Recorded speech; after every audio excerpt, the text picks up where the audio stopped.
takes a second. Then you're delay. no, okay. I'm not pure engineering, but you can do the strings. You'll find With the videos? Oh, okay, fantastic. But why would that happen today, just all of a sudden? Well, Is it- I will fix, but they updated this one. Okay, we're happy to have Hilton Root today, talking to us in the Computational Social Science Seminar.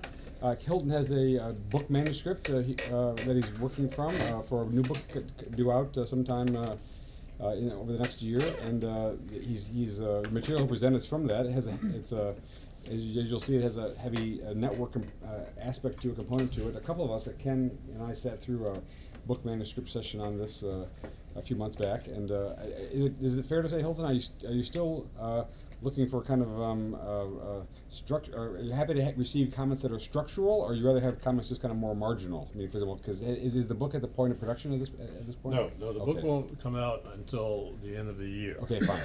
So structural, yeah. Okay, so if there's people have some substantive comments, please.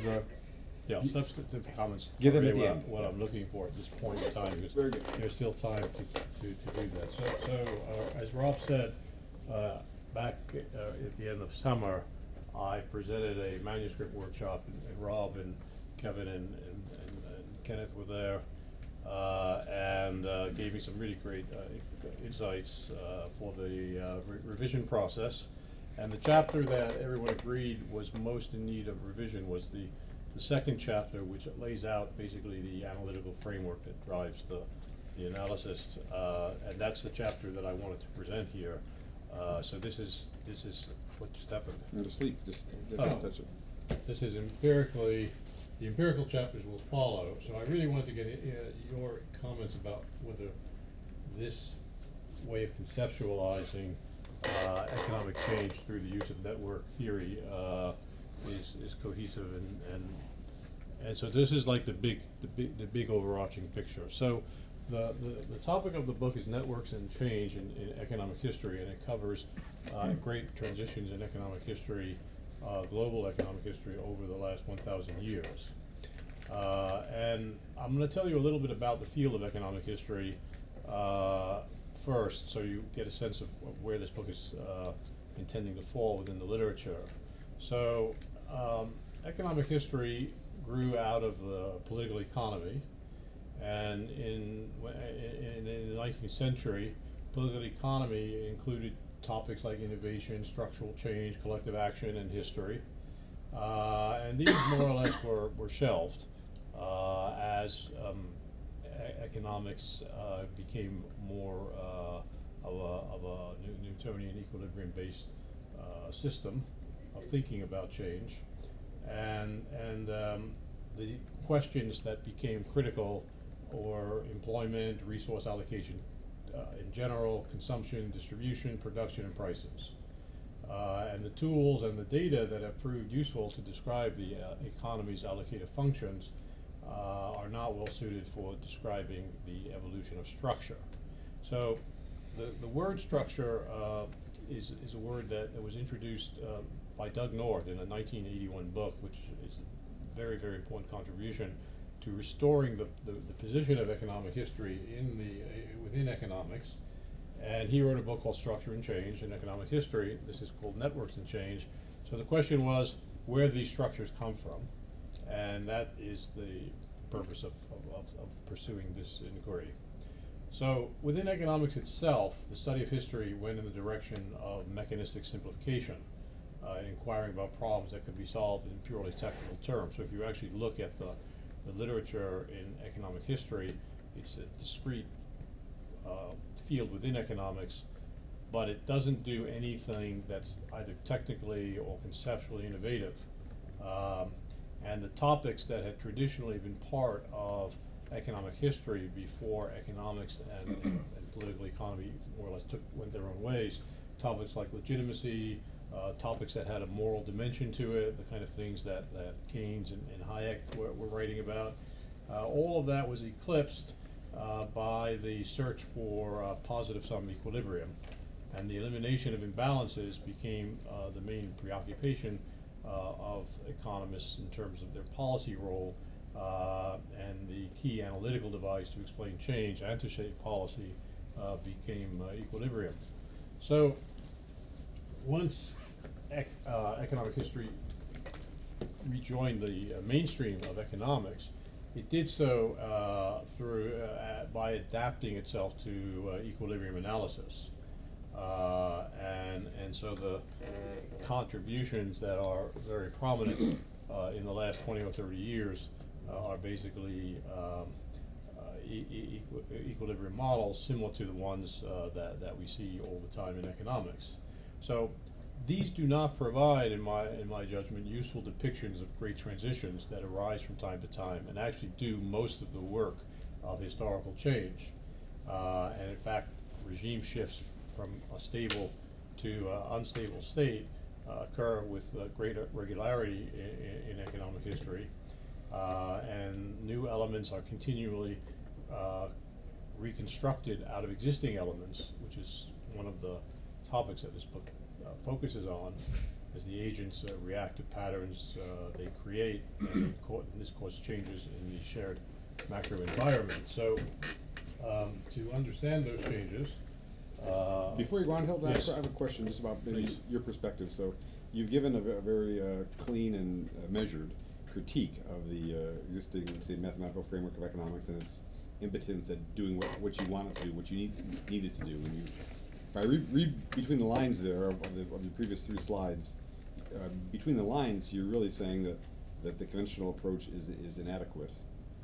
Well, it's inadequate if you want to put these questions of structure, form, and change back into economics. So that's my question for you. So my question is that, are you okay with that? First of all, so I think that over some long period of time, some long technological epoch, you're saying the whole simplified equilibrium perspective is not going to be very good. But my question for you is going to be: do you think that even on short time scales, like over say a year or 5 years or some relatively short time, when you have more or less a technologically stationary system, right? Do you think that even then are these equilibrium methods satisfactory, or is well, I'm unsatisfied with them for several reasons. First, the problem of time and the exclusion of time from any economic model is something that I find distressing, because there aren't these periods where you can extract sequential impulses that come from what people call the arrow of time. And by rejecting time in order to create the equilibrium, economics has really moved itself away from science.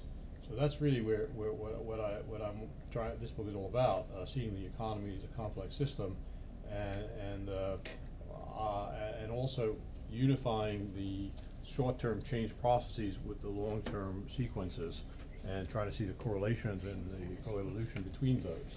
So that, to me, is also a very, very important part of what economics could be doing. And in terms of technological change, a lot of the technological changes that we observe in the short term are really part of transitions that have long sequences of time. So as a corollary, I won't delay it further. Just as a corollary, so that if you go back to your previous slide, I mean, on the last sentence, so right, I think it's tied up with this business about, do you view then these kind of long, you've written here waves of adaptations and responses. So basically, part of your critique is that because these things are wave-like, because they're kind of sudden transitions, et cetera, to take this kind of very smooth approach where you always every year you have a small 1 or 2% change, that view is inadequate because of the wave-like character. Yes, Like that. absolutely.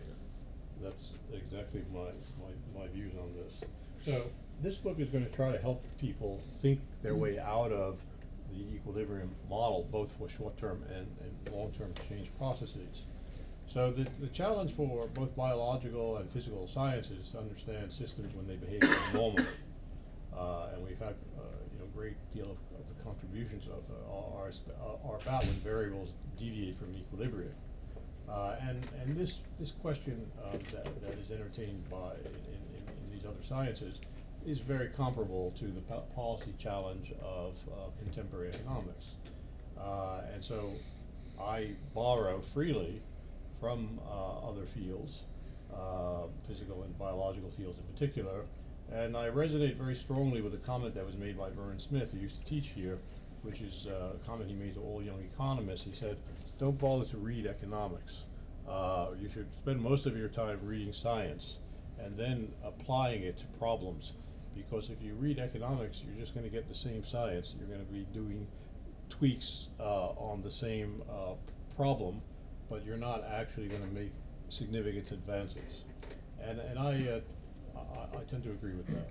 So there are 5 aspects of complex systems that this book deals with, and all of them have very significant influences on long-term economic change. One is the complex systems are hierarchical, and I'll explain what's meant by that. Secondly, they have a macro structure that's distinct from what goes on at micro levels. 3, it's an open system, and the fitness or functionality of the components cannot be separated from their environment. 4, it evolves and fits and starts. In other words, there are evolutionary dynamics and phase transition dynamics. And it's made up of networks and networks of networks. So it's the 5th point that I'm going to primarily focus on today. But I'll just quickly go through the other 4. Complex systems are hierarchical in the sense that they exhibit an order of many subsystems. As a nested hierarchy, it's constructed of other complex systems. The critical analytical work is to determine at what level a system is embedded in a wider system and how its integration creates boundaries and constraints. So this is, in biology, this is a primary concern. And it's something that, economists really haven't thought much about. And in fact, to the extent that they talk about hierarchy at all, it's the sociological sense of people being on top of others in a power relationship. The micro-macro relationship is the most underdeveloped part in economics, and this has been widely acknowledged. Whatever goes on between the macro and the micro is not generally taken into account in most economic analysis. So it's large systems and large-scale change within those systems that do most of the work in economic history, and in this book, that's what we're primarily interested in. And I go on to say that a complex system that has a macro structure that is distinct from what happens at micro levels, and so most of the physics on this come from that perspective. Another term, Ontic Openness, and Ontic is a very difficult word to define. It comes out of the work of a number of Danish physicists. But what's implied here is that the system is an open system. The fitness of functionality of the components are not separable from their environment, and openness basically separates real living systems from laboratory experiments or models. In a laboratory, one can design experiments whose variables are controlled and operate independently of other variables, but in the real world of complex systems, this cannot be done, and so things come into our experiment that we don't really want to have there. The role of institutions can be understood in this concept. Institutions, and when we talk about structure, and this is one of the main concepts of the book, is the original connections between an institution structure and function are obscured because the function of a surviving structure migrates, and sometimes very far from what it was originally intended to achieve. And there are even people writing about the American Constitution, which is like the institution of institutions, and they're talking about how the actual practice and operationalization of it has deviated so far from the original intent, to the extent that the original intent is no longer a meaningful criteria. So in most biological systems, it's very difficult to reconstruct the trajectory of an organism, and this is really equally true in institutional development. Institutions change their role very significantly over the course of time, and sometimes very rapidly. And this is one of the reasons why transplanting institutions is very difficult to do. And one of the chapters of the book explicitly addresses why the Western legal tradition is not replicable in other environments using this analytical framework. To relate that back though to a previous slide, Hilton, Yes. I mean, are you okay with saying something like, an institution is simply some kind of mesostructure in the micro to macro thing, or do you think of an institution as kind of a higher level macroscopic structure? Yeah, there are institutions that are macroscopic, such as the intermarriage system among royal families. There are institutions at all levels. They interact with each other. I've tried as much as possible to isolate in the historical systems that I study the most macro level sources of stability and resilience. So some of these institutions span enormous period of time, and they don't necessarily even have stated rules. So the rules of dynastic intermarriage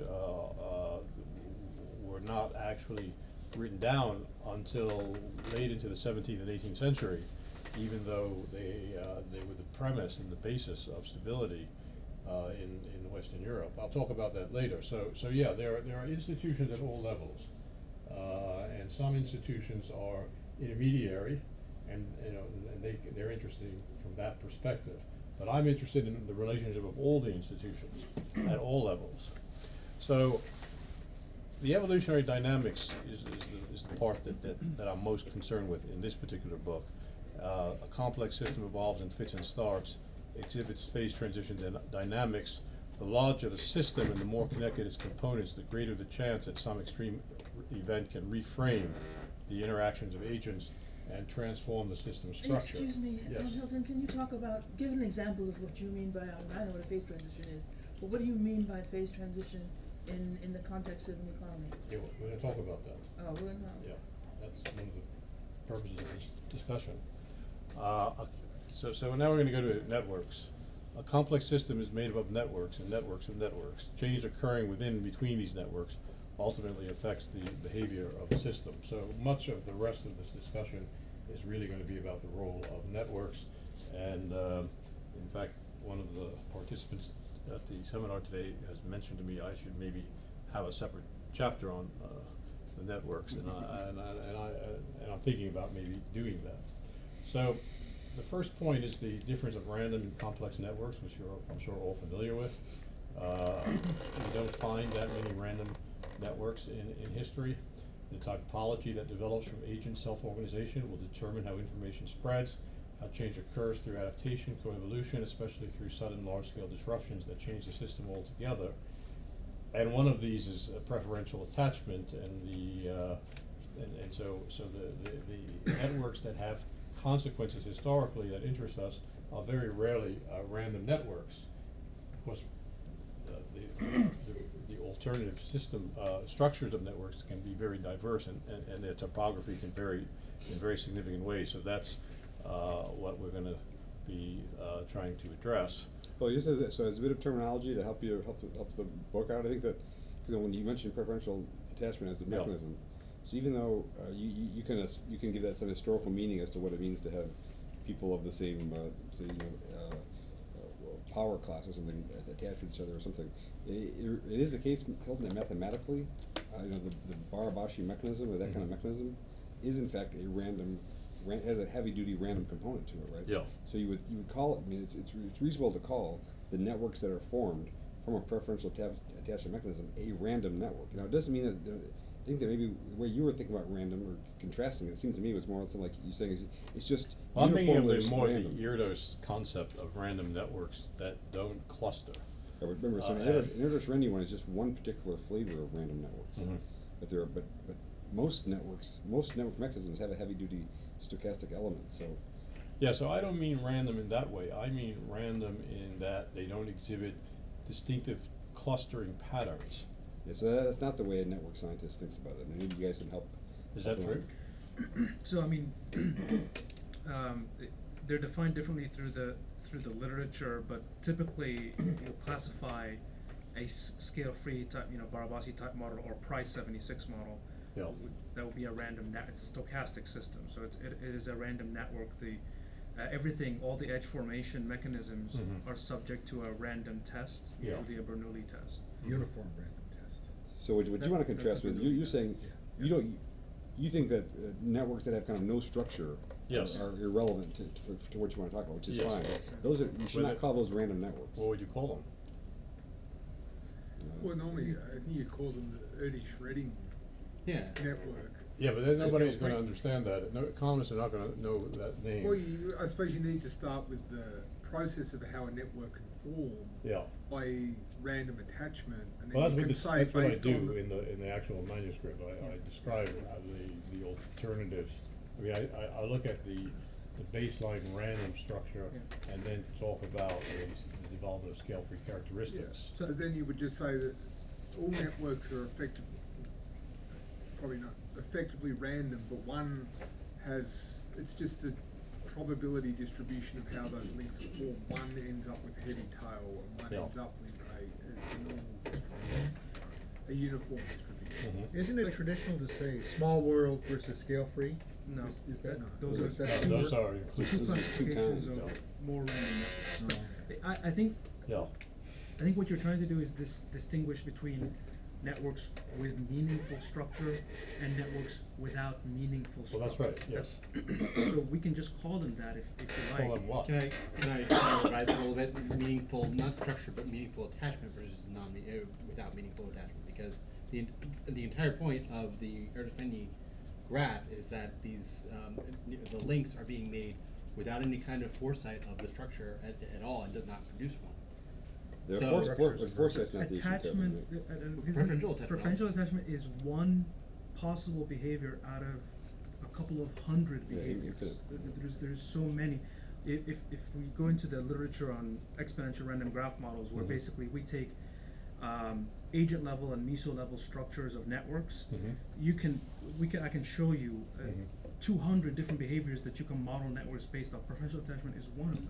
But isn't it the case, Hilton, that So- you have a bit of a straw man here, because Yeah. you say you want to attack the idea that real world social processes are heavily random, but who is it? Who can you cite who's asserting that random is a good? Are Well, there examples of people who assert that random? I'm just looking networks- at the books that we use to teach networks, and they usually start off by explaining a random network, and then they explain the deviations from that. And of course, it's the deviations that are interesting. But when you say random, you're saying Erdo. You mean Erdős Fényi? Yes. That's just one. That's the terminology is problematical because that's just one specific flavor of a random. I say. So I'd push back and say that it's not necessarily that they say the random network is good or okay. It's that they don't address it at all. Right. That it is something that is not ever addressed. It is something that's seen as a little Right. consequence. It's one of these Yeah. seemingly insignificant factors. Well, that's a very useful comment. I mean, I actually put this in because I thought it would be an easy way to explain the more complex networks. I was going to contrast random and complex networks and talk about characteristics of complex networks. But if I get rid of the random category, it actually is going to be easier for economists to understand. That's actually something they don't typically get. Yes. Are you really, is the distinction you're interested in really how random it is or how connected it is? Well, it's the connectedness that we're going to explore. Why don't you then characterize your straw man as Yeah. a minimally connected network? Okay, you can try that phrase, minimally connected network. I think it probably goes back to the point he made about it's how you form the links, I think, is kind of what you're driving at, is rather than a completely random selection of a uniform, the further away you are from a uniform distribution, the more information there is in the network, in anything actually, right? Information gets encoded in non-uniform distributions. So I think when what you're referring to as random is really getting back to the idea of no preference for how anything gets attached, right? Whereas That's right. as soon as you start expressing any kind of attachment preference or link preference, you started Yeah, encoding cluster. information into the network. Yeah. Yeah, but it's a question of, I think the question is terminology. I mean, I we're all agree, saying the I same thing. agree. The question is So terminology. You need to What find do the you right use to terms describe- that get to that Yeah, idea. So what term are you recommending? Aren't To the an older models called economist- proportional attachment models? So it would be proportional. Yeah, proportional attachment is But that's the where same it's as one of them preferential implies attachment. agency. Preferential implies that there's Not agency. necessarily But agency. proportional and preferential are the Non-uni- same. It really comes down to uniform versus non-uniform. Well, the other I don't know if those are the right No, terms. the- I've these never are- heard anyone use that term. There's Fine. another term that you may want to consider Yes. that is sometimes used in the physics side of the literature in networks. here. Yes, what is that? So they use the term configuration model. Configuration model? Yeah, so configuration model refers to the underlying base model by which you compare any network to. So Yeah. in the case of static networks, the Mhm. traditional viewpoint is that we take our networks and we compare them to the Erdős-Renyi. Yeah. Why? Because we know how the Erdős-Renyi behaves, we Yeah. know its properties, and Right. it's a static, you can form it through Yeah. static methods. Okay, If you go to the temporal network literature, for example, Percolation yeah, and others, they still use a configuration model, but it's not an Erdős-Renyi model, because they deal with a different type of network, a temporal network, where edges are not static, edges are events. mhm, So Right. the physics literature refers to what we're calling random networks, or Yeah. what you call random networks. They refer to that as a configuration model. I don't know if that would be helpful or not. It might be, okay, Well, the it other, might be. the I other mean, one, I'm, sorry. yeah, this is very helpful, so, so this is where I started to have, very, I mean, where I found no guidance in any existing literature. And I reached a point where I had to reach out to a number of physicists who work in this, try to figure out what it is that they're saying and how I can use it. And so this is about change thresholds, and the idea here is that system-wide perturbations can take many forms. So one of the things I've learned is to become more knowledgeable, and I still have a very I still have a lot of trouble understanding the differences, but I'm going to try to describe to you what I have learned. So in physics, the dynamics of percolation depends on the system's static structure, given the number of its connections. The concern is about the extent of system-wide connectivity. And then cascade processes, which evidently physicists think are a different category of activity, unfold on a static underlying network like a sand pile, which we're very familiar with, or a waterfall. Thus in physics, the percolation informs about system-wide connectivity, and cascades inform about a time evolution that occurs on an underlying structure. The probability of whether a complex system percolates, for example, has no mathematical solution. There's no agreed upon way to measure the diffusion of information that rewires a network while there would be cascades moving across it. So the underlying structure, changes in the underlying structure are what interest me. So the type of change processes that I'm interested in generally are not cascades. Are these a partition of the set? What? Are these a partition of the set? Can you be both? Yeah, you could have a cascade that the cascades occur in percolation models. That's true. So that's why it's confusing. So the percolation is a process as the system undergoes slow, continuous self-organization and its individual nodes gradually link together, it may reach a threshold of criticality at which new connections emerge simultaneously across all levels of the system, and a path forms from every node to all the other nodes in the network, and a giant cluster forms. So basically, it's the formation of giant clusters that are most interesting to me, and the percolation dynamics, or what they call percolation transitions, are actually, as distinct from cascades, the ones that I think are more interesting to me. Now, cascades happen all the time, but if you're talking about major historical change processes, like the Reformation, the Renaissance, the Industrial Revolution, they're not readily described as cascades for reasons that I hope to explore with you. One is the problem of belief dating. So if you're talking about, let's say, the Industrial Revolution, which is more and more being understood as a change in belief about human capabilities, a change of belief in the role of science, a change in the beliefs about the relationship of human beings to nature. Then the question is, how do you date the origin of these beliefs, and how do you date when they start to become impactful? So we cannot go back by reconstructing the paths of contagion, nor can we hope to track its course to a few select influences.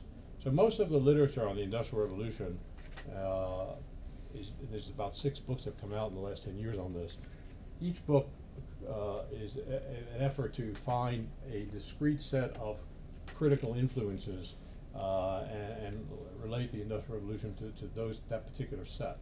So the assumption is you can work backwards in a linear manner from the industrial, the period, and actually reconstruct and find those influences. But this is not, this hasn't, by the way, proven to be successful. And so I take a complete exception to this. So there's no consensus on when something like the Enlightenment or the Renaissance began. Belief dating is actually impossible. These are phenomena in which the network topography matters more than the independent activities of a specific set of influential variables. And so it's dealing with this category of event that interests me, and the Industrial Revolution is one of many that I look at. The Industrial Revolution, in my book, takes off because of the ongoing formation of a web of interconnected units of production. Eventually they become a massive web, a network of industrialists and their enterprises stretching across Europe. Thus, it resembles a cultural transformation in which the quantity and quality of the links is critical, not the timing of a specific trigger or shock. So when you go to, let's say, the Arab Spring, or you go to the Me Too movement, you have a critical tipping point where you can identify the time. But in these category of changes, there's no tipping point, there's no tipping event. What variation in network structure makes one network more susceptible to a cascade, while another is more sensitive to percolations, is actually a question that interests me, and it seems to interest a number of physicists. There are papers about these, but they're not easily explained. Just to push on that, though. Yes. Just so you're clear, everybody has the same idea of what you mean, Hilton. So you know, the conventional approach to this, on kind of like the undergraduate microeconomics textbook approaches, and say, look, there is this thing called growth. There was not very much growth until the Industrial Revolution. Yeah. So there is this big hockey stick, apply, right? So I mean, I think that many people would, many natural scientists would say, there is an abrupt transition. So there is a you're in a different phase. You have this pre-growth phase, and now you have this positive growth phase. Right. And so there is, so contrary to what's on your last slide, contrary to that, there is in fact a tipping point. It tips from one regime to another. A cascade. Well, now, if you want to say that, if you want to say Bob Allen's going to give it a different date than you're going to give it, right? That's a different thing. But the hockey stick is, you agree, the hockey stick is not ambiguous about, there is a narrow nexus of dates over which that happens. Yeah, so in all of these transitions that I discuss, such as the emergence of dynastic succession, there is a date. You can say that, for example, dynastic succession started in the 8th century. You can see this happening both in China and in the West, but the factors leading up to it are relatively murky, and then if you start to discuss or dig into this, you see that the literature presents different assessments of what the influences are, and it transpires over a long period of time. Then it coalesces, and suddenly there are rules. The same thing is true of the spread of parliaments.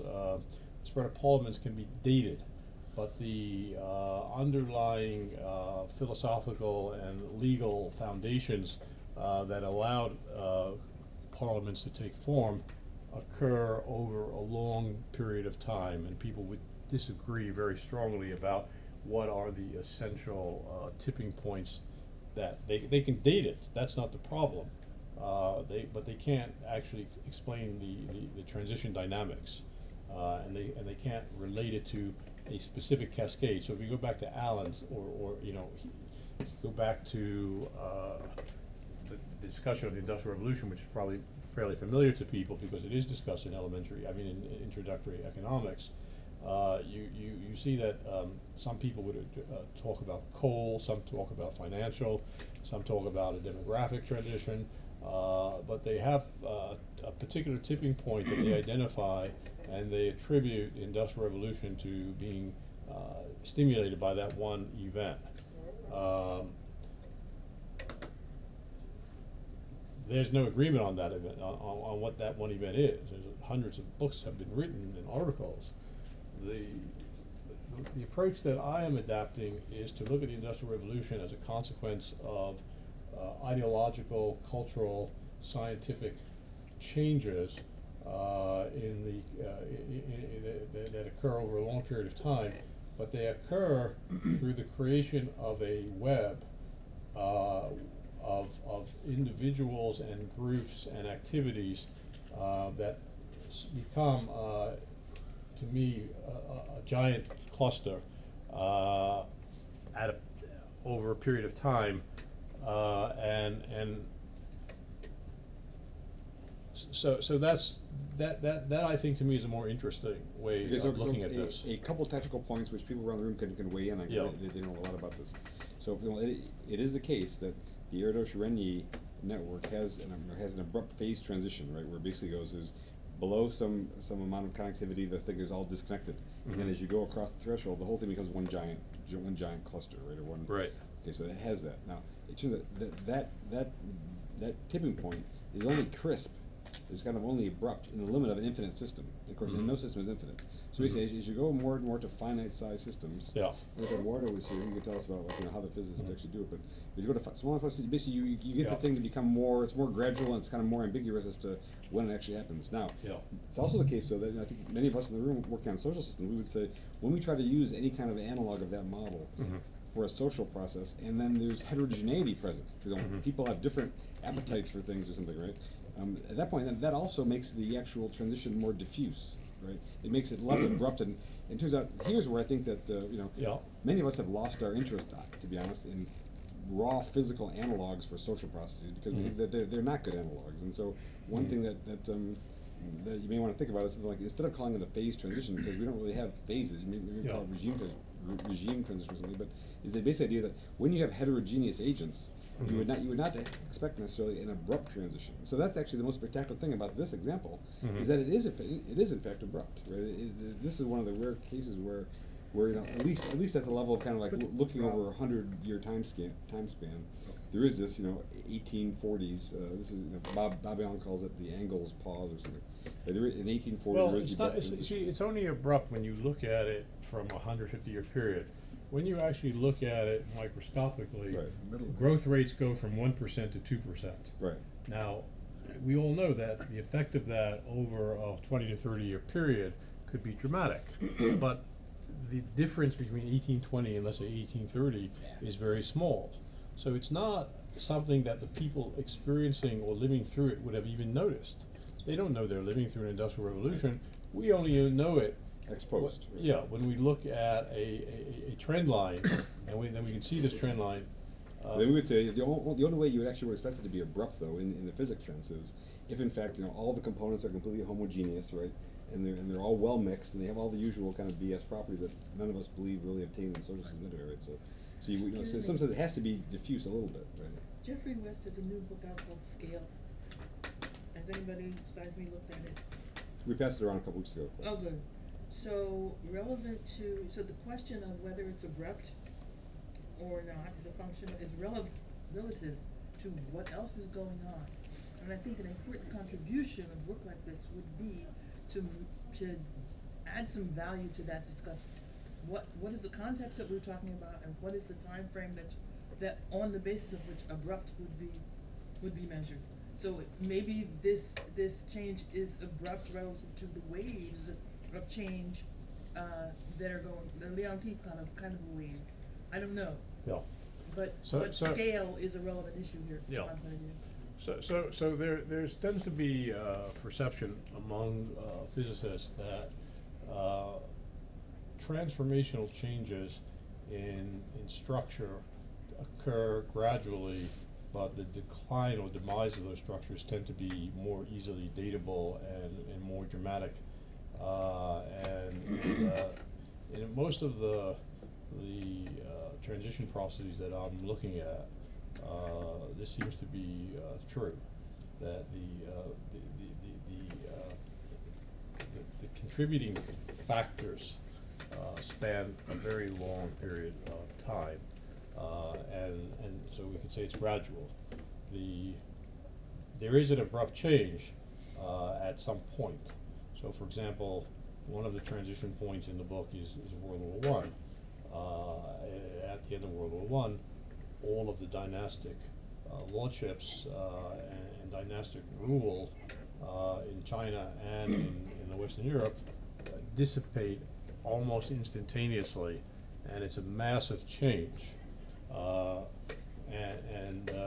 So it's definitely a threshold, and my argument is that the network structure changed, and so what was once a parochial system now becomes a global system. There are new players in the system, and this causes this very dramatic change to occur. So it's Because you just used the word cause, so now I want to ask you: Did World War I cause the network to change, or did the network cause World War I? Yeah, so I never use the word cause in the book because of the very question that you were raising. I use the word descriptive, describe. We can see this change. So of course there are causes that nobody going into World War I would have anticipated this outcome. This outcome is completely gratuitous in terms of the actors, the motivation of the actors.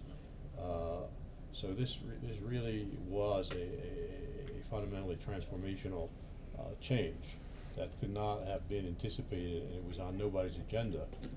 And nobody, not even the most extreme radical players who wanted system level change or changed, anticipated this particular change. But the endogenous of the network was that all those alliances induced the catastrophe, right? In fact, there was an alliance between this Serbian king and this other. Oh yeah, we understand how the catastrophe came. Well, first of all, we understand how this was a war, a dynastic war, and there had been hundreds of dynastic wars throughout European history that didn't result in the end of dynastic lordship or the end of monarchy. So actually, no, most of the kings who went into this war did so in the hope of elevating the status of kingship, not with the intention of destroying it. The only conscientious effort to destroy monarchy in Europe was in the rise of Napoleon. He's the only usurper in the whole 1,000-year period, and of course that highlights the extent to which this institution had a macro role to play that was fundamental in the stability of the European system. And I relate the Industrial Revolution to it as well, because the dynastic rulers of Europe saw in the Industrial Revolution advantages that would serve their interests. They nurtured they nurtured the innovators. They competed for them. They nurtured the sciences that were part of it. They contributed funds that they collected to stimulate the activities associated with it. They had no idea that in so doing they were going to end the world over which they had. So this was part of.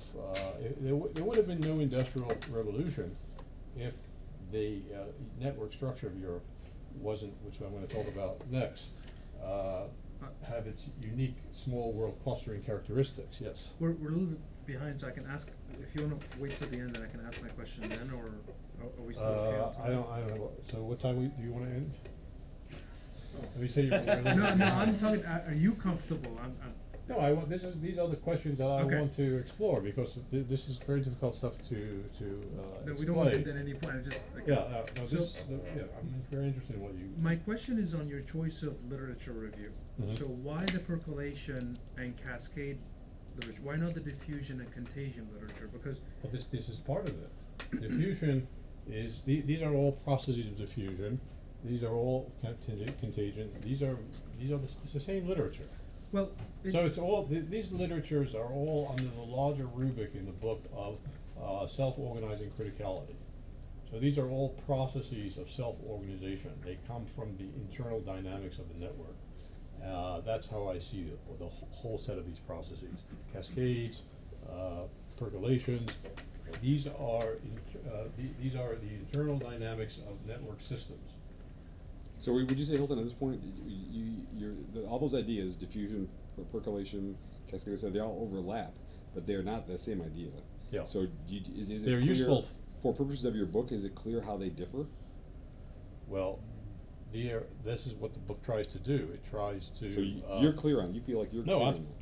I'm not clear. Nobody is clear. No, I think there are people around who can distinguish. We can help you make it. Well, that would be very useful. Now is probably not the right time, but I think Yeah, it's- so I hope to be put in contact with these people. So far, I haven't found anyone who has been extremely luminous or clear-minded on these distinctions. Okay, so all students in the room, if you want to get a footnote in Hilton's book, you can provide him a distinction between any of those categories, Yeah. and we will help you do that. So just Yes. march forward. So then the book goes into the difference of the network structure of China and the West, and the significance of small world clustering as a characteristic of the European system. So in this chapter, I talk about the way that different network systems fail. So I talk about failure mode with Chinese characteristics. And that's very easy to understand. I have a lot of diagrams of this, but I'm not going to show them because they're elementary. So when some of the nodes are removed or added, collapse can occur. The types of failure mode that a particular network design is robust to, however, can vary. So the Chinese network system it can be described as a hub and spoke type of system, and the vulnerability resides in the fact that if you remove the central hub, the nodes don't easily reconnect, and they suffer. The system disintegrates, and so the survivability of the system depends almost entirely on a highly centralized network being maintained, and so this can be easily exploited. And in fact, one of my arguments is that one of the reasons why the politics in China have emerged over time the way they are, with such an intense sensitivity to both unification and repression of dissidents, is primarily because of this fear of losing the centralized connectivity node, the central node. So the failure mode in the European architecture is far different. So you have highly connected nodes with long links, and this emerges in a much more organic way. And the reason I say this, and this has been brought to my attention by some of the literature I've recently, is that if you want to economize on the effectiveness of your network, you don't allow the individual members of that network to pursue their own interests. So this is from the Matthew, what's his name's book. He actually brings this point out very clearly. So the logical and efficient way in terms of resource efficiency for networks to form would be, if they could be through human design, would be to be highly centralized, to be hub and spoke type networks. It's not logical to allow subsidiary nodes to go off and do their own thing. So that's self-interested part of it. So the European network structure essentially emerged as an inefficient but organic and natural process. And what keeps So it— this is Matt Jackson. Yes, Matt Jackson. So Does he actually discuss the case in the book? Or in his he doesn't have any examples of this, but he does discuss this. He does make this point. So this is a good example of this. So the European system's small world clustering holds together the network, and it brings what would be otherwise highly dispersed nodes closer together. And of course, some of you have seen Kevin's depiction of this, because he actually created a picture of it over time, which I show it, which he's let me use in the book. And now he's working some more on this, and this is a incredibly interesting topic. So you have a highly heterogeneous topology of these networks renders the system prone to contagion effects when information sweeps through them and the population across the entire continent. So you get these contagion effects more readily than you would get them in China, from bottom up or from one part to another, but the network itself stays intact because it has this diffuse. Okay, so network. terminology, does anybody know, go back, Hilton? Does Yes. anybody know what a heterogeneous topology means? So, I was gonna Yeah. kind of point that out. Yeah.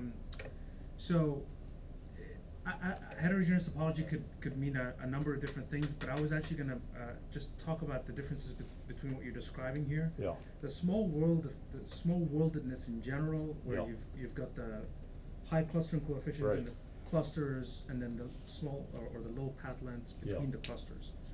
So, if you're gonna make the argument that that is more susceptible to cascades, then you also have to mention that there's a high likelihood that one of the clusters or a number of the clusters will always survive. Yes. Because the bridges of those clusters. That's the whole point right? of this, yeah. But you're referring to it will sweep through the whole population. Well, it could. So you can have something that's a European-wide phenomenon that is transformational, and this is one of the main points of the book, is that you have sequences of these historically over a 1,000-year period, and yet the foundational resilience of the structure of interconnected, intermarried royalty sustains despite all of these cascades, information cascades. But that's a behavior that's more closely associated with a tree structure of a network, for example, kind of what we traditionally call, the scale-free classical Barabasi type. Well, this is a scale-free characteristic. The small world, well, okay, so now. Do we know just background? Do you Yeah. know, Kevin? What is this? What is the structure of this network? That is scale free. This is scale free. Okay, so it's not small world. It's scale. So Right. this. Oh, it so can the be Euro- both. Why can't it be both? I'm asking empirically. What is it? That's all. Oh, it's a scale-free system, but the Chinese system is also scale-free. The difference between this is that one is small world and the other is not. Low path length. So the So that would not be a monarchies traditional. are what? So it would not be a traditional. What's traditionally meant by small world if it's also on a scale free network. There were some small world scale free networks that were studied back in '02 Yeah, by there's papers on that. Rees or something. So that where they basically took the Watson-Strogatz model and Yeah. the Barabasi model, and then kind of added the rules and parameterized. And Right. so those do exist, and the Mhm. World Wide Web is actually small world scale free, not Yeah, just scale and free. that's the model I'm using. But And that's exactly I think the appropriate model here. But what I'm saying is those are not susceptible to entire population sweeps. No, I should note that, sorry, Well- just the scale-free nature of it, I attributed to the outside of time element of the of the nature of the network. So In other words, you paint all the links as if they happened at the same time. at the same time, and so therefore, I cannot state, at any, if you take any kind of particular snapshot of time. But you're getting whether- but you have a power law degree distribution? Yes. Okay. Yeah, it conforms to all of the characteristics of a No, scale-free What we're network. saying though, we're saying, Helen, is scale free is well understood, small world is well understood. It is actually a very highly specialized niche topic. Yes. Small world and scale free. Yes, and that's what this is. But Kevin told us it's small world. He's told us it's scale free. What evidence do we have that it's small But it's world? also small world. I'm asking you why. How do you know that? Because the monarchies themselves are. No, I'm asking you what is, I want to know technically, what is the rewiring coefficient that produces right? it? Yeah, mean path length, right? And that would That- require more analysis from my part. Right, so the path length between any monarchical family with any other is a small world type of linkage. I think we need to eat, but But it resides in a scale-free system. I think we just need to do a little bit more. And that's why I want to just clarify the Yeah. point though. So what I'm saying by those are not susceptible to population sweeps is this. Yeah. What happens with No, contagion? but that, I actually agree with you. I think I misspoke because, and I could rephrase this. I see why you're having a problem with it because you're right. The population, it's not an equal sweep. Some parts of the population stay Resist, yeah. unconnected to these sweeping phenomenon. So I completely agree with that. This is, it's not, they remain connected, Yeah. but they're, if the best articles, and I'll send you some citations, the best articles to look at this are the people who work on opinion dynamics on small world networks. Cause what tends to happen with these types of models is that some stationary equilibrium develops. Mhm. If there is, if there are two, then if there are two opinions or two things that are happening, or a disease versus like an SIR model or a Right. network, Mhm. the system can almost never be completely overridden by one group or by one opinion or Yeah. by one thing. Yes. Because of the small worldedness, Yeah. some of the clusters can resist whatever it is that's flowing through the network. Yeah. And then what you end up with is you end up with some kind of cyclical stationary equilibrium. Yeah, and Where I think that's more accurate Yeah. actually, because if you look at the different monarchies are affected by different movements, some more Catholic, some more Reformed, some more totalitarian, all of that's here. So that that's is- one literature to look at though, but Yeah. what I fear though is that you may be in a different regime altogether, and just, let me give an example, so, turns out that, at about the same time, this guy's Davidson, in mid-aughts, somewhere 5, 6, 7, that guy Damon Santola, Mhm. see, he discovered that the small world networks, and if you're really in a small world network, he Yeah. discovered that the trouble with small world networks when it comes to information being uncertain Yeah, is, so it's, for example, does it propagate or not, right? And he showed that small world only facilitates propagation when it's a contact process. And it's when it's like, I have some chance of getting you sick. I tell you the rumor and then you start propagating it. Yeah. But Santola showed that as soon as, but in a world where you say, you won't continue the rumor until you confirm it. Okay, so now it's a two-point contact process. Then in fact, small world attenuates, slows down Yep. the communication process because it's more common that you don't get the confirmation. So you're so connected. And then what he showed was that in some sense, it's small world property is an artifact that for every, he called this multiplexing. For every contact above 1, Yeah. 2, 3, 4, 5, 6, 7, any of those all have the attenuation property. yeah. Not the acceleration property. Mhm. So so I think that's an example of where you want to be very careful about, Yeah. And then I watch this, and then it seems to me that the one literature, I know that Joe's talked to Phil about this, so there's a guy in India named Phil Menzer. So he was quite critical in the 2002, 3, 4 time period about Barabashi saying, yes, there are these power law networks, but there are also these communities, right? Yeah. At the end of the power law, there's a community sitting there, right? So in this, yes, there are power law citations, but Yeah. then there's also just the medical citations, and just the geography citations, and just the econ citations, right? Mhm. And that's its own community, and that community is not power law. And it seems to me what you're saying. You're saying that there are these power law structures across all these dynastic things, but once you're in the Italian the Florentine group, that's heavily connected inside. That's a community Yep. there, right? And in many cases, that doesn't even have to be, you could have a core periphery structure in the Florentine family structure. A single family or a single individual Yeah. dominates, kind of a high EI index, and then, but the whole network, the whole European family structure is scale free. Right, So, yeah, exactly. so you could have these. Well, that's kinds of exactly what we interesting- have here. Okay, but Absolutely. see, so Menzer pointed out that is not a small world network. Well, what is it then? And that's also, it's not really well described by power law network, it's Yeah. only power law at this gross scale. And Mhm. all the dense connections, within the medical community, for example, that citation pattern is not power law. Well, I think That's- that the argument is that it's a heterogeneous topology and that it cannot be defined by No, any. but in the 2003, 4, 5 time frame, Mhm. these guys, Phil Menzer, those guys, developed a whole, this is the same time all the community detection Right. algorithms came available, right? Mhm. And so it's not necessarily, I mean, there has grown up as, I don't know Yeah. how close, but there has grown up a whole terminology for discussing those kinds of. So we like to give, so what network is it, right? So we like to, in the physics community, we like to give these big brands to these kind of these are ideal models. Right. The classical, the computational sociologist perspective doesn't define each network as to have to follow this kind of classical ideal model. Mhm. What they do is they get down to the basic, what they call social forces and the social effects, and they say, well, I have a lot of transitivity, I have a lot of homophily, and I have a Yeah. lot of reciprocity.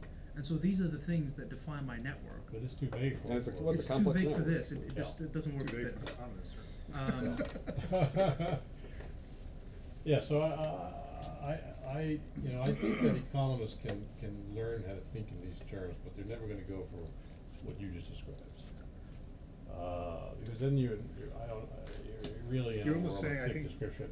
you're kind of saying what defines it as more is the behaviors that you notice that they have. I mean, I'm not saying that. That was the only trail of thought up until 2001, when Yeah. physicists came in and decided there's too much complexity in networks. That complexity is actually, it comes from very simple rules, which there is some evidence to that. Yeah. But I think it's not useful if you really want to understand the underlying social mechanisms. But if in fact Hilton could say, if you could really say, you could say Chinese networks are much more like a hub and spoke network. Yeah. And European networks are much more like X, which is X is not hub and spoke. Then I think he's on for this level of abstraction, that's fine. That's enough. But what you don't want to do is make a mistake in saying, the European one is in fact a small world, power, scale free, something. You don't want to say it incorrectly, or you don't want to. Well, the problem is that the small world characterization really gets you to think and focus on aspects of this that have not been addressed before, and I think it produces a useful sequence of questions similar to the ones that you're asking here. How small world is it? How much attenuation is there as messages circulate? And all of that is interesting stuff that and I think Kevin and I will actually eventually be able to write about this once we have more sensitive to time type of models that we don't have right now. So I think this is very fruitful. I think this is something we can utilize a lot of what you're saying. But I also understand the reasons for caution, and so as we pursue this, we see that Europe derives its unique properties for innovation from a combination of two network properties: small average path lengths among any two nodes, and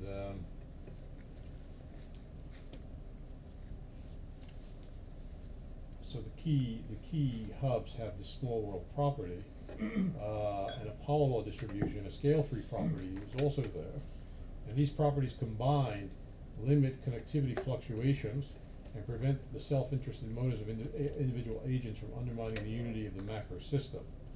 So there's a cohesion to this system, and it sustains itself up into the present.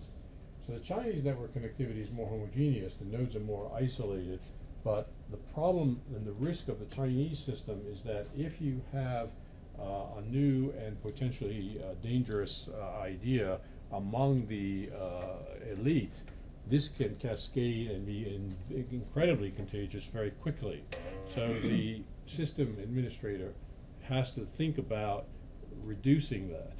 So one of the aspects of the Confucian education system is an effort to identify characteristics of human beings, of individuals, and their thought processes that would make them much more prone to interpreting data or information or making decisions based on preconceived orthodox knowledge.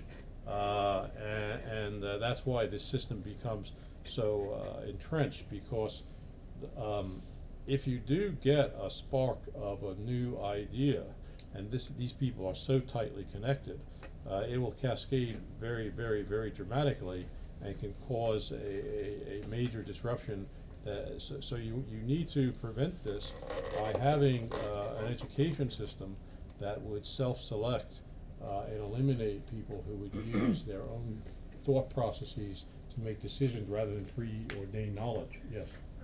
I'm sure you're aware of it, but Noel Ferguson's recent book, which I'm sure you're going to be ahead of this, he discusses this. I haven't read the book. But he discusses it as the difference between a hierarchy and a network. So in the book he actually specifically brings up. Is it empire or? Well, no, it's the tower and the square. So okay. The hierarchy of a network.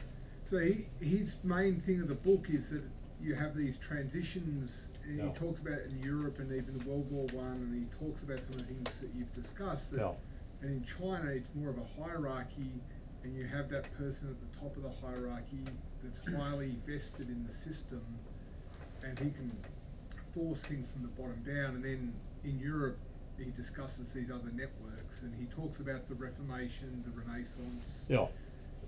the Enlightenment, and how these, and he, nowhere, it's a historian that's found some network science. But Yeah, no, I don't know much about this book, but since I knew his work, I'm not even inclined to look at it, because I'm sure it's very discursive and very disorganized, and but interesting. I mean, I agree. He's taking some flashy thoughts so yeah, I actually wrote a book several years ago about the difference between hierarchy and networks, but that's not a real distinction that's very meaningful, and I don't, care to cite him or refer to him, and it won't interest economists at all.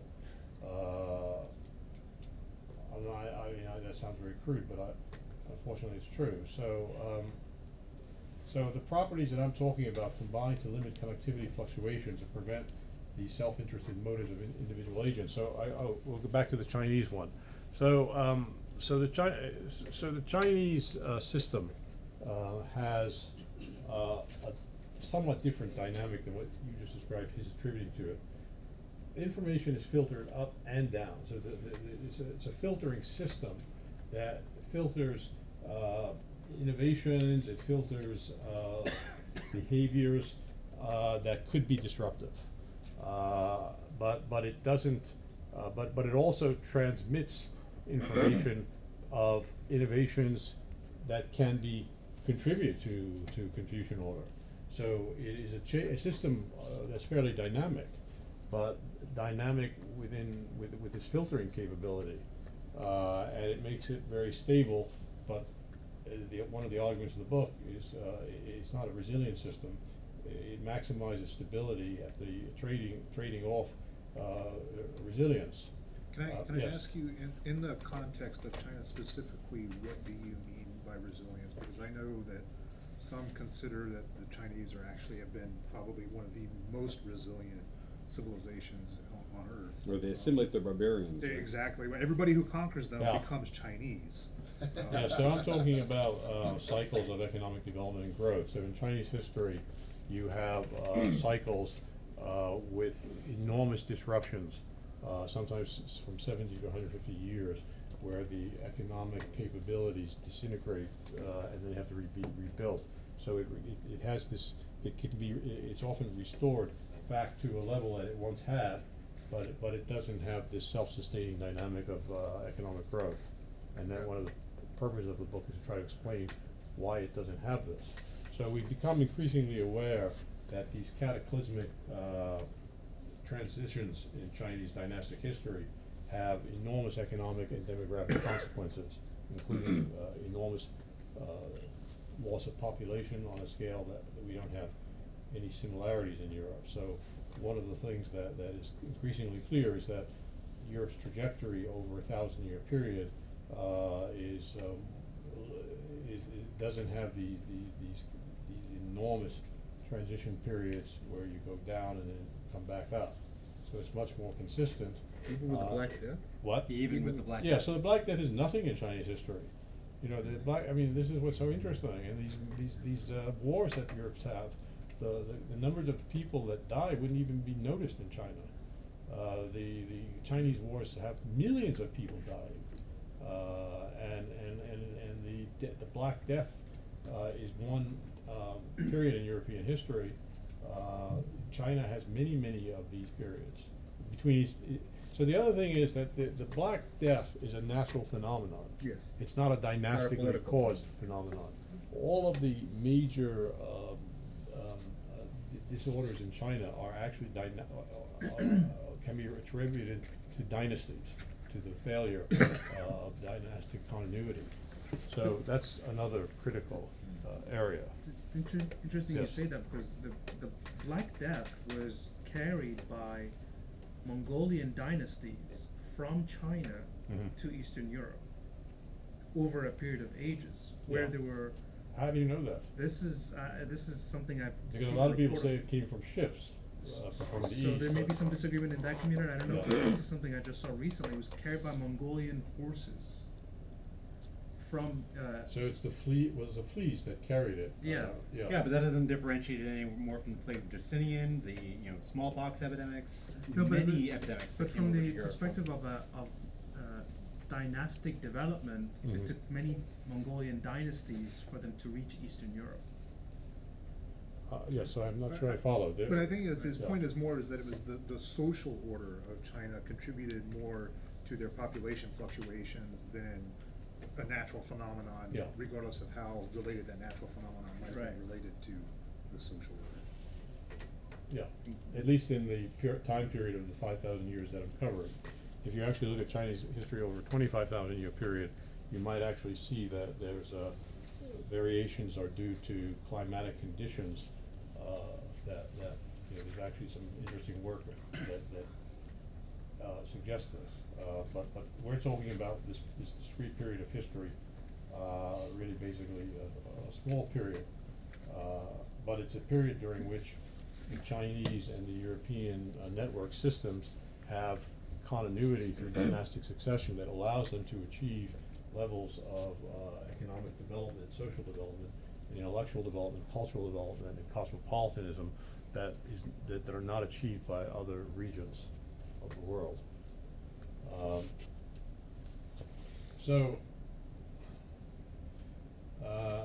I guess that's where my slides end, but I don't know if I've covered everything that I wanted to cover. So this contrast between the network dynamics of China and Western Europe account for a different type of sensitivity to percolations or cascades. So percolations that would lead to, let's say, something like the Industrial Revolution or the Reformation or the Renaissance are much more likely, much less likely. Whereas the risk of a cascading failure that can actually produce a failure of the central node, and that's more of a Chinese problem than it is a Western problem. So these cascades don't have the detrimental potential impact in Europe as compared to China, and it's the percolations that lead toward the new giant clusters that enable the network to change and to restructure itself, but without disintegration, without going through that, by actually expanding the network connectivity, adding new nodes to the system. So whenever the system is challenged by a disruptive innovation of some sort, whether it's a theological one or a legal one or a technological one, a new subsidiary system of interconnections can form without being detrimental to the central organizing principle. There is no central organizing principle, in fact. So this system can continue to grow. This is how I depict the difference in resilience between the European network structure that facilitates social change processes that have these disruptive, abrupt, but reformative characteristics, and the Chinese, which doesn't have that capability. So you have a certain amount of cultural stasis, and you have continuity, you have stability, but that stability can collapse, and then it's very difficult to reconstruct. So that's the difference. And I think this percolation cascading difference plays a role there, and as I say, I'm in a very early stage of understanding how one could explain historical dynamics using these concepts. So any help you can give me is welcome.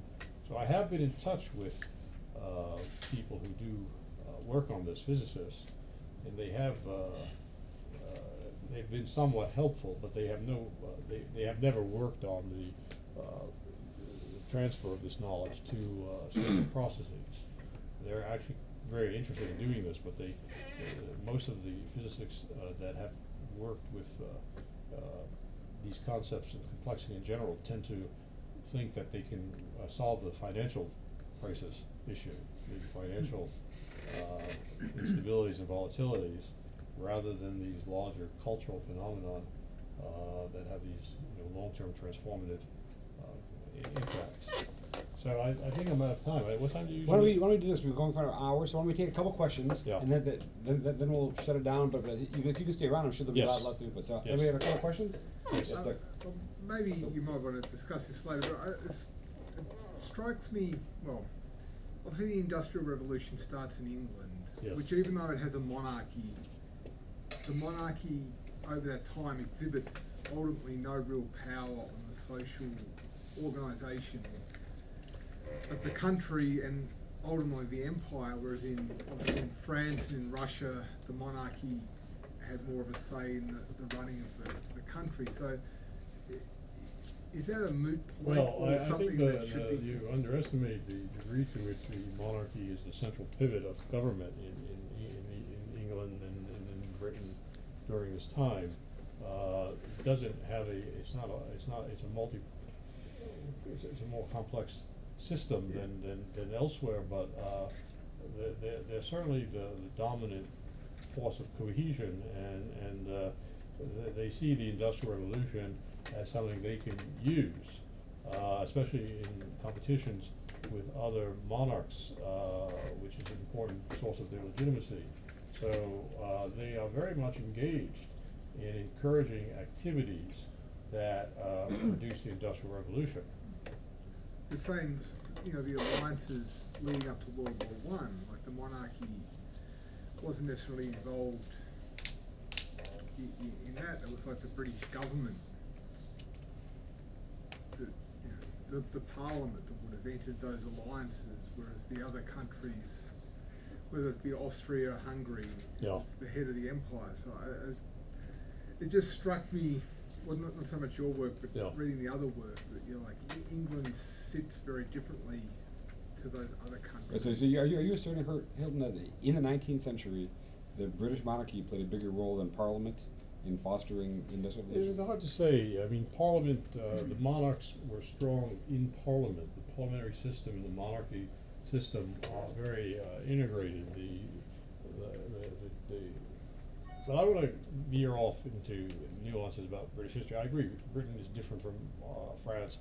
Each monarchy is actually significantly different from each other, but that's the main point of this, is that you could have diversification, diversity, in the sense of modularity, in the sense that Simon talks about, the separateness of these, but they're all still intermarried, and their legitimacy and their ability to rule and comes from the connections that they have. And actually the monarchy, the Victorian monarch, Kevin had shown this in one of his papers, is one of the most connected, maybe the most central monarchy in all of Europe. Yes, I agree with that. You but agree, it's just, and this is often colloquially referred to Queen Victoria being the grandmother of all of these other, all of her cousins are sitting on all these other thrones. So I think that's the characteristic that I'm interested in. So you could have diversity within a system that has a unifying principle, which is dynastic succession, and around that there's no question that they all unify. And when a usurper comes like Napoleon, they destroy him. So they're unified around the perpetuation of the concept of monarchy, and the role that they play in each particular country is different. But that's one of the factors that I'm trying to capture in this model. It enriches Europe in a way that China didn't have this diversity of different royal houses, each one being a little different, but all interacting. And the Industrial Revolution itself is not as much a British thing as British economic historians like to think. It spread very quickly. In fact, it's not even that it spread. It was a European phenomenon to begin with.